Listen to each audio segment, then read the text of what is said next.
एक मिनट। ऐसा है, अभी हमारे अपनी कमजोरी है, पुलिस प्रशासन से, जिला प्रशासन से बात हुई है और काफी चीजों पे लगभग जो आपने डिमांड रखी है, लगभग सारी, मैं ये कह सकता हूँ कि 90%, 80% चीजों पे सहमति बन गई है और जो 20% चीजों पे सहमति नहीं बनी है वो इनके क्षेत्राधिकार में नहीं है।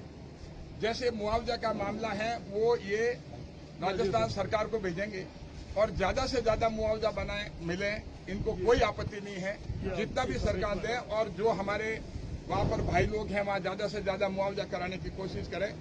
और बाकी के जो हमने 11 शर्तें लिख के दी, लगभग उनमें मान ली है और अगर आप सारी शर्तों को हमें रिपीट करने की जरूरत नहीं है।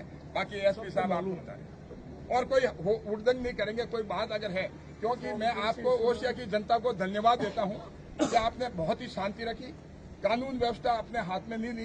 कानून व्यवस्था जिनके हाथ में होनी चाहिए उनके ही हाथ में होनी चाहिए और हमारी मांग है कि अपराधियों को कड़ी से कड़ी सजा मिले, अपराधी की कोई जात नहीं होती और हमें ये मानना चाहिए कि ओसिया में शांति रहे और लॉ एंड ऑर्डर की सिचुएशन ठीक रहे।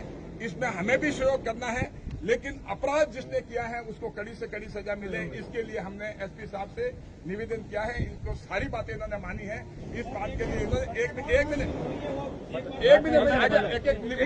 बात करके जो हम आपसे बात करके आए हैं उससे हमने 2 बातें और मिलाई है, यहाँ पर जोड़ी है।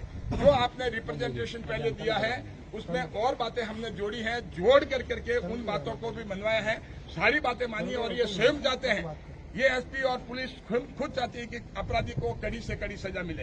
अब आप एसपी साहब के मुंह से सुन ले, आप संतुष्ट हो जाएंगे। इसमें जो एक मेन डिमांड था कि आप ये केस ऑफिसर स्कीम में लें और स्पेशल पब्लिक प्रोसिक्यूटर जो पीपीओ होता है ना कोर्ट में, जो अच्छा पैरवी करे, वो एक मेन मुद्दा था कि कैसे अपने को सजा दिलाएं। अरेस्ट तो ये लोग हो जाते हैं लेकिन सजा कैसे दिलाना है, तो इसको लेकर हम लोग अग्री किए हैं। एक तो केस ऑफिसर स्कीम में रखेंगे जहाँ एक पुलिस अधिकारी इस फाइल को पूरा फॉलो करेगा कोर्ट में, और दूसरा एक स्पेशल पीपी जो है इसकी कोर्ट में अच्छी पैरवी करेगा। एक तो ये है। दूसरा था कि इसमें सारे जो मुलजिमों की गिरफ्तारी वगैरह हो, वो आप लोगों को प्रेस के माध्यम से सुबह पता चली गया होगा कि 4 हम लोग गिरफ्तार करने में हम लोग को सफलता रात में मिल गई थी और बाकी के प्रयास चल रहे हैं। इसके अलावा चौकी के जो हैं हमारे कर्मचारी, उसके खिलाफ कुछ शिकायतें आप लोगों के माध्यम से मेरे पास आई कि साहब रेस्पॉन्स सही नहीं रहा, उसको लेकर हमने एक जांच दे दी है सीओ ओसिया नूर मोहम्मद जी को। इन्हीं के रिक्वेस्ट पे कि साहब सीओ साहब जो है डिप्टी साहब नूर मोहम्मद जी बढ़िया जांच करेंगे, उनको हमने दे दी है। और था कि साहब चौकी स्टाफ को यहाँ से हटा दिया जाए, वो भी हम लोग हटा दे रहे हैं। और एक जो हेड कांस्टेबल है उसके सस्पेंशन की बात थी, वो भी हम लोग कर रहे हैं। उसकी जांच हो जाएगी, उसकी जांच हमने करेंगे।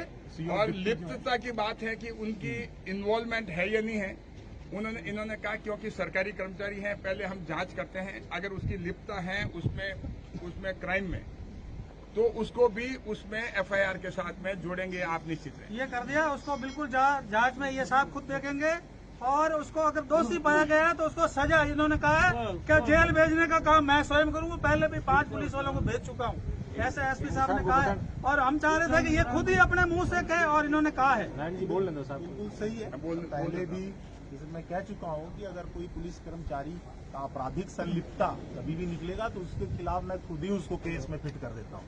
मैं पहले भी कर चुका हूँ और इसमें पूरा डिपार्टमेंट का पॉलिसी यही है, right from top to bottom, कि वैसे पुलिसकर्मी की आपराधिक संलिप्तता है कहीं तो उन पे सिर्फ विभागीय कार्रवाई के नहीं रहेगा, उन पे केस भी दर्ज होगा और वो केस में बंद भी होगा। तो वो बहुत क्लियर है। जांच में अगर ऐसा किसी पुलिसकर्मी का आता है कोई आपराधिक संलिप्तता है तो हम लोग उसको केस में भी बंद करेंगे, सिर्फ हटाएंगे इन नौकरी से। भारत माता की बॉडी कैसे वो सब बात हो गई, एक मिनट सुनो, बॉडी वाली बात हो गई। वो सारे इनको इशू एक पॉइंट पे हमने चर्चा की है एसपी साहब ने, और वो इसीलिए उनको हेड कांस्टेबल को साथ में अभियुक्त बना करके जांच अलग से नूर मोहम्मद जी को दिलाई है उसी चीज के लिए। देखो, अपने हमारी 11 मांगे थी, 11 मांगे में से सिर्फ 2 मांगे ऐसी हैं, 9 मांगे जो है वो सीधी की सीधी 9 मांगे, 11 में से 9 मांगे मान ली गई हैं। मैं सारा, क्योंकि सारा समय के अभाव की वजह से आपको ज्यादा देर तक खड़ा नहीं करना चाहता।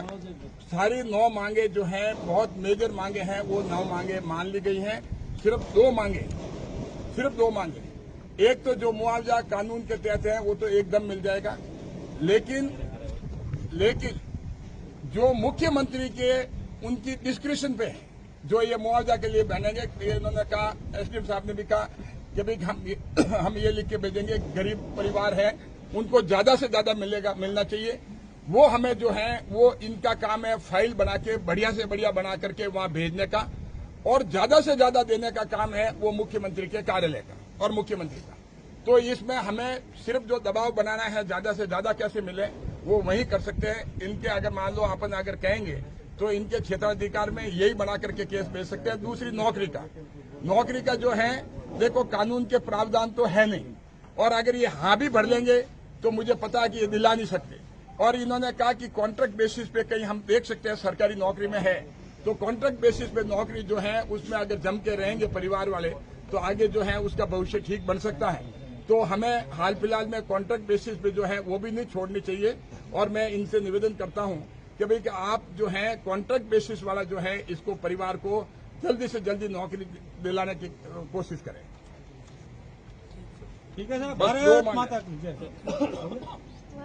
तो अब मैं सबसे निवेदन करता हूं कि हमारी 11 में से 9 मांगे मानी गई हैं। हमने बहुत शांति रखी, इतनी एक ऐतिहासिक काम किया है, एक बहुत बड़ा मैसेज दिया है कि हमें अब पुलिस को भी काम करना देना चाहिए। जो अपराधियों के बजाय कि हमारे में उलझे, वो अपराधियों को पकड़ के उनके खिलाफ में कार्रवाई करें और पूरे ओशिया में एक शांति स्थापित करें। और मैं ये भी कहूंगा कि जिस हिसाब से पुलिस कर्मियों ने यहाँ लापरवाही बरती है, उनके खिलाफ अगर जांच में वो दोषी पाए तो उनके खिलाफ सख्त से सख्त कार्रवाई, एक एग्जाम्पलरी कार्रवाई, एक उदाहरण पेश हो पूरे राजस्थान में। ऐसी कार्रवाई एसपी साहब आपके द्वारा की जानी चाहिए। हाँ, धन्यवाद। बहुत बहुत संघर्ष किया, कल से आप भूखे प्यासे हैं, पानी तक नहीं पिया इन्होंने। बहुत बड़े आपके संघर्ष को सलाम कि आप डटे रहे एक गरीब व्यक्ति के न्याय के लिए, और वो न्याय अपने को मिला।